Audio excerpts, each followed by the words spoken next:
அஸ்ஸலாமு அலைக்கும்.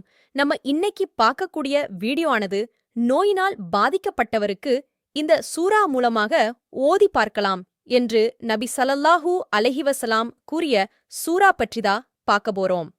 இதை பற்றிய ஹதீஸ் ஆனது அபூ சயீத் அல் குத்ரி ரலியல்லாஹ் அன்ஹு அவர்கள் கூறியதாவது: அல்லாஹ்வின் தூதர் ஸல்லல்லாஹு அலைஹி வஸலாம் அவர்களுடைய தோழர்களில் சிலர் ஒரு பயணத்தின்போது ஒரு அரபு குலத்தாரை கடந்து சென்றார்கள்.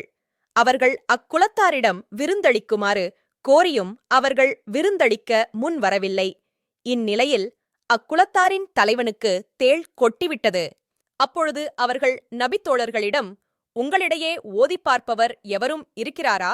ஏனெனில் எங்கள் குலத்தின் தலைவர் தேள்கடிக்கு உள்ளாகியிருக்கிறார் என்று கூறினர். அப்பொழுது நபித்தோழர்களில் ஒருவர் ஆம் என்று கூறிவிட்டு அவரிடம் சென்று அவருக்கு அல் ஃபாத்திஹா அத்தியாயத்தின் மூலம் ஓதிப் பார்த்தார். உடனே அவர் குணமடையவும் செய்தார். அதைக் கேட்ட நபி ஸல்லல்லாஹு அலைஹி வஸல்லம் அவர்கள் புன்னகைத்தார்கள்.